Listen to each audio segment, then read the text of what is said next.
Hi friends, Hindi recorded channel में आप सभी का स्वागत है। दोस्तों, निर्मला मुंशी प्रेमचंद द्वारा रचित हिंदी भाषा का एक प्रसिद्ध उपन्यास है जो कि महिला केंद्रित साहित्य के इतिहास में अपना एक विशेष स्थान रखता है।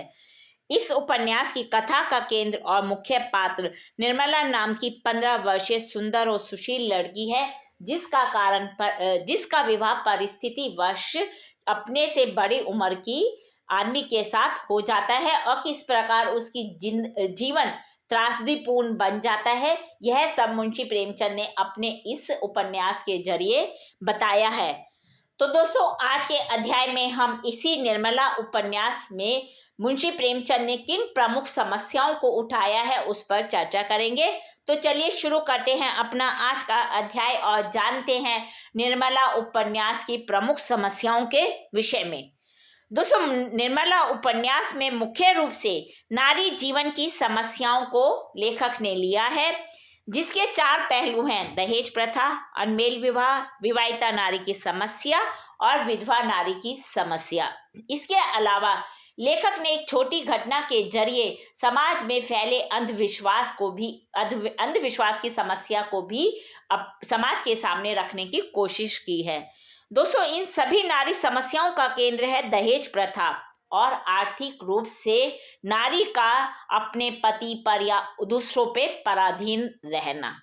तो चलिए सबसे पहले जानते हैं दहेज प्रथा की समस्या। प्रेमचंद ने हमेशा ही अपनी रचनाओं में वैवाहिक पद्धति के दोषों को प्रकट किया है। जब हम निर्मला उपन्यास पढ़ते हैं तो उसके आरंभिक भाग में ही दहेज कुप्रथा की ओर संकेत करते हुए लेखक ने कथा का विकास किया है। निर्मला, जो इस उपन्यास की नायिका है, इसकी शादी एक अच्छे परिवार के युवक से हो जाती है। निर्मला के पिता पेशे से वकील हैं। लड़के वालों को लगता है कि शादी के बाद हमें यहाँ से मोटा दहेज मिलेगा। वकील साहब अपनी बेटी की शादी करने के लिए, अच्छे से शादी करने के लिए धन का जुगाड़ करते हैं, लेकिन किसी दुर्घटना में उनकी मृत्यु हो जाती है, जिस कारण लड़के वालों का परिवार, जो सिन्हा परिवार होता है, वो निर्मला के साथ रिश्ते को तोड़ देते हैं, क्योंकि उन्हें पता है कि अब निर्मला की माताजी इस शादी में अच्छा दहेज नहीं दे पाएंगी। इसके कुछ समय बाद, इस घटना के कुछ समय बाद निर्मला की शादी उसकी उम्र से काफी बड़े दुहाजू किंतु संपन्न वकील तोताराम से तय हो जाती है, जो कि निर्मला के जीवन की सबसे बड़ी त्रासदी साबित होता है।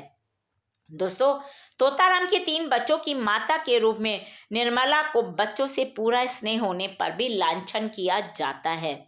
उसे वृद्धा ननद की कोप दृष्टि और ईर्ष्या का शिकार भी बनना पड़ता है और अंततः वृद्ध पति के संशय और विषम परिस्थितियों में उनका घर तबाह हो जाता है। दूसरी, विधवा नारी की समस्या।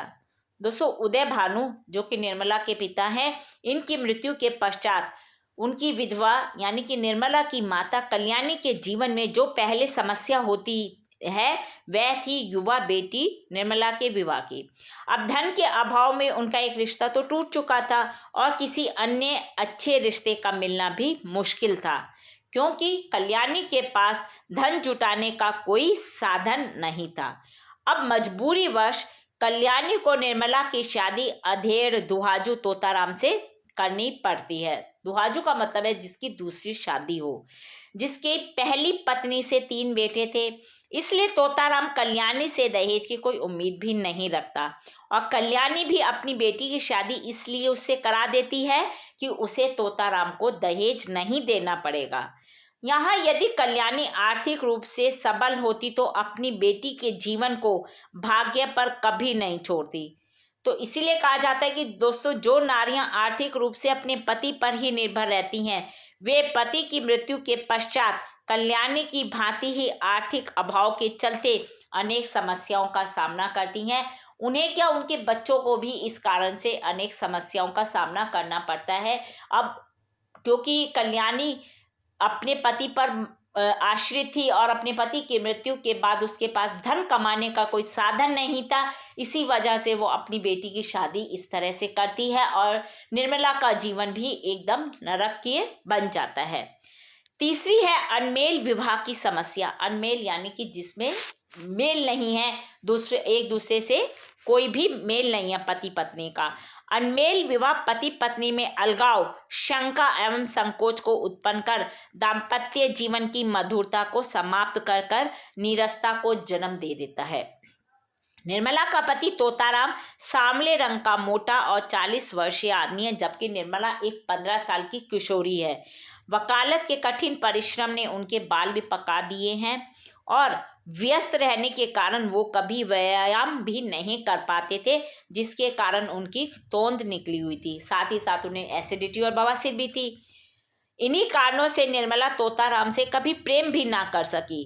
निर्मला का तोताराम से संकोच करने का एक कारण यह भी था कि जो तोताराम की उम्र और उसके पिताजी की उम्र बिल्कुल बराबर थी, तो वह उसे अपने पति के रूप में स्वीकार ही नहीं कर पाती थी। अनमेल विवाह से निर्मला और तोताराम का जीवन कष्टपूर्ण हो जाता है और स्थिति यहाँ तक पहुंच जाती है कि तोताराम का पूरा परिवार नष्ट हो जाता है। ऐसा किस लिए होता है कि जो तोताराम का बड़ा बेटा मनसाराम, वो निर्मला की आयु का निर्मला का हम उम्र होता है और निर्मला उसे एक माता की तरह स्नेह करती है और वो भी निर्मला को अपनी माँ की तरह ही मानता है। लेकिन तोताराम को लगता है कि शायद मेरी पत्नी और मेरे बेटे के बीच में गलत संबंध है। तोताराम को भी निर्मला के सौंदर्य और स्वयं के मध्य अंतर का एहसास भी होता है। अब लेकिन तोताराम के शक के कारण उनका जो बड़ा बेटा है वो अकाल मृत्यु को प्राप्त हो जाता है और मनसाराम की मृत्यु के कुछ समय पश्चात उनके दूसरे पुत्र जियाराम की भी मृत्यु हो जाती है और सियाराम घर छोड़कर चला जाता है, तीसरा बेटा। और इन सब बातों से तोताराम की दुखद मृत्यु और निर्मला का जीवन और भी अधिक दुखद हो जाता है। तो दोस्तों, तोताराम के परिवार की समाप्ति ये बात सिद्ध करते कि अनमेल विवाह से कोई भी सुखी नहीं रह सकता। चौथी समस्या है विवाहित नारी की समस्या। विवाह पश्चात नए घर में सहज होना लड़की के लिए मुश्किल होता है। ऐसे में पति ही वह सहारा है जिसके प्रेम, विश्वास एवं सहयोग से प्रत्येक लड़की ससुराल में सहज हो पाती है। तो दोस्तों, जब किसी लड़की की शादी होती है तो उसके मन में बहुत सी उमंग, आशाएं और सपने होते हैं, लेकिन जब इच्छित वर उसे नहीं मिल पाता तो ये सब उसके मन से समाप्त हो जाता है। ऐसा ही उपन्यास की नायिका निर्मला के साथ होता है। आर्थिक अभाव के चलते उसका जो अनमेल विवाह था वह उसकी सारी आशाओं और सपनों पर पानी फेर देता है। एक समस्या और उठाई प्रेमचंद जी ने अपने इस नाटक के जरिए, जिसका उन्होंने एक छोटी सी घटना के द्वारा इस समस्या पर पाठकों का ध्यान केंद्रित किया, वो थी अंधविश्वास। प्रेमचंद ने उपन्यास में अंधविश्वास के दुष्परिणाम को दिखाकर इस समस्या की ओर भी ध्यान केंद्रित किया है। विज्ञान के युग में प्रेमचंद का जादू टोने या तंत्र मंत्र में कोई विश्वास नहीं है। इसी जादू टोने के चक्कर में पड़ने से सुधा को अपने पुत्र से हाथ धोना पड़ता है। क्यों? क्योंकि अंधविश्वास के कारण सुधा अपने बेटे को डॉक्टर के पास नहीं ले गई और परिणाम स्वरूप समय पर इलाज न होने से उसकी मृत्यु हो जाती है। उपन्यास में इस घटना का उल्लेख लेखक ने अंधविश्वास का दुष्परिणाम दिखाने के लिए ही किया है, जो समाज को अंधविश्वासी होने से सचेत करता है। तो दोस्तों, ये हमने मुंशी प्रेमचंद के निर्मला उपन्यास में उन्होंने जिन समस्याओं को उठाया उसके विषय में चर्चा की थी। हिंदी भाषा के और भी प्रमुख विषयों पर हम आगे के अध्याय में समय समय पर इसी प्रकार चर्चा करते रहेंगे, लेकिन उसको सुनने के लिए आपको मेरे इस चैनल को लाइक और सब्सक्राइब करना होगा। धन्यवाद दोस्तों, आपका दिन शुभ हो।